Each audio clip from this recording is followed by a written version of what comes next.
30,000 kilometre लंबाई में तारबंदी हेतु अनुदान दिया जाना प्रस्तावित है। इस पर 324 करोड़ रुपए का व्यय होगा। आगामी वर्ष 2000 कृषकों को उन्नत तकनीक से green house, poly house, shade net, plastic mulching, low tunnel उपलब्ध करवाने के लिए 225 करोड़ रुपए का अनुदान किए जाने की मैं घोषणा करती हूँ। राजस्थान बाजरा श्रीअन्न उत्पादन में देश भर में प्रथम स्थान पर है। श्रीअन्न की पोषण क्षमता व उपयोगिता को ध्यान में रखते हुए मिड डे मील कार्यक्रम तथा माँ बाड़ी केंद्रों में पायलट बेसिस पर श्रीअन्न आधारित उत्पाद इंट्रोड्यूस किए जाएंगे।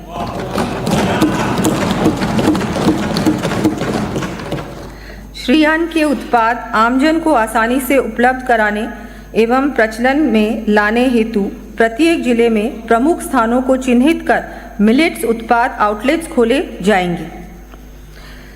राज्य में नमो ड्रोन दीदी योजना एवं कस्टम हायरिंग सेंटर्स पर उपलब्ध ड्रोन्स के माध्यम से आगामी वर्ष 1 लाख हेक्टेयर में नैनो यूरिया एवं नैनो DAP का छिड़काव करने के लिए 2,500 रुपये प्रति हेक्टेयर अनुदान दिए जाने की मैं घोषणा करती हूँ।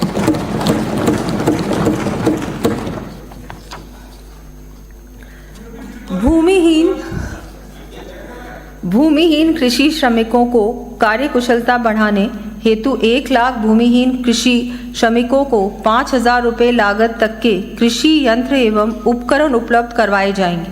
इस पर लगभग 50 करोड़ रुपए की लागत आएगी।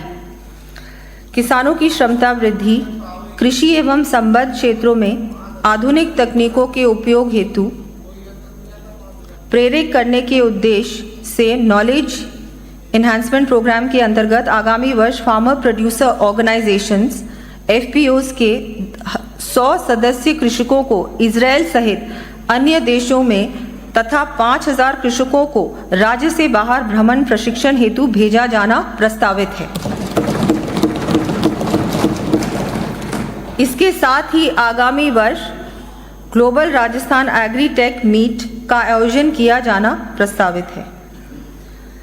कृषि विपणन एवं सहकारिता, जैसा कि माननीय सदस्यगण को विदित है कि कृषकों को और अधिक संबल देने की दृष्टि से माननीय प्रधानमंत्री जी द्वारा किसान क्रेडिट कार्ड्स की सीमा 3 लाख रुपए से बढ़ाकर 5 लाख रुपए कर दी गई है। इसी क्रम में ब्याज मुक्त अल्पकालीन फसली ऋण वितरण के लक्ष्य में वृद्धि करते हुए मैं आगामी वर्ष 35 लाख से अधिक किसान साथियों को 25,000 करोड़ रुपए के ऋण वितरित किए जाने की घोषणा करती हूँ।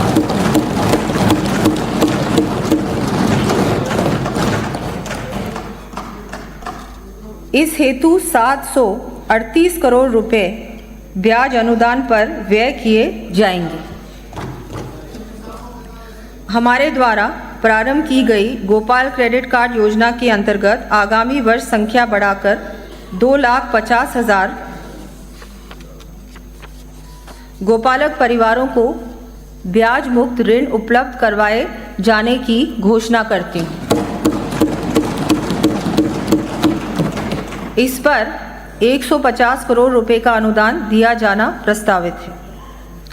दीर्घकालीन सहकारी कृषि एवं नॉन फार्मिंग सेक्टर्स हेतु 400 करोड़ रुपए के ऋण पर 5% ब्याज अनुदान दिए जाने की घोषणा करती हूँ। वर्ष 2025 UN international year of cooperatives के रूप में मनाया जा रहा है। किसानों को संबल प्रदान करने में ग्राम सेवा सहकारी समितियों की भूमिका के दृष्टिगत आगामी 2 वर्षों में शेष रहे 2,500 से अधिक ग्राम पंचायत मुख्यालयों पर GSS स्थापित करने की मैं घोषणा करती हूँ।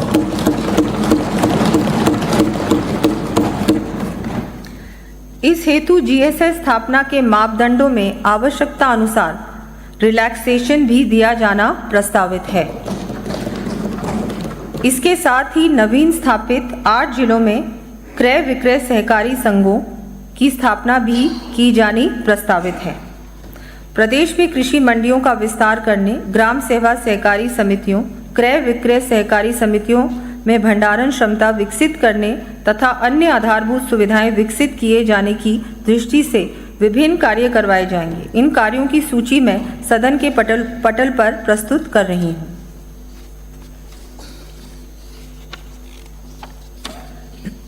पशुपालन एवं डेयरी। प्रदेश में पशुपालकों को आर्थिक सुरक्षा प्रदान करने के लिए मुख्यमंत्री मंगला पशु बीमा योजना शुरू की गई है।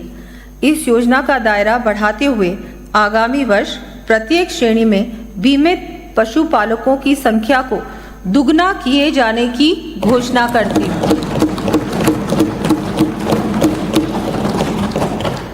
इस पर 200 करोड़ रुपए का अतिरिक्त व्यय प्रस्तावित है। आगामी वर्ष सेक्स सॉर्टेड आर्टिफिशियल इंसेमिनेशन के लिए प्रथम 2 AI पर 75% अनुदान के साथ ही शेष 2 AI पर तक 50% अनुदान देते हुए 10 लाख पशुपालकों को लाभान्वित किया जाना प्रस्तावित करती हूँ। वर्तमान में पशुधन निःशुल्क आरोग्य योजना के अंतर्गत निःशुल्क उपलब्ध करवाए जा रहे औषधियों व टीकों की संख्या को 138 से बढ़ाकर 200 किए जाने की घोषणा करती हूँ। इस पर 40 करोड़ रुपए का अतिरिक्त व्यय अनुमानित है। प्रदेश के उपभोक्ताओं को गुणवत्तापूर्ण दूध व मिल्क प्रोडक्ट्स उपलब्ध कराने तथा मिल्क प्लांट्स की प्रोसेसिंग कैपेसिटी बढ़ाने एवं पशु आहार संयंत्रों का विस्तार करने हेतु 540 करोड़ रुपए के कार्य हाथ में लिए जाएंगे। इन कार्यों की सूची मैं सदन के पटल पर प्रस्तुत कर रही हूँ।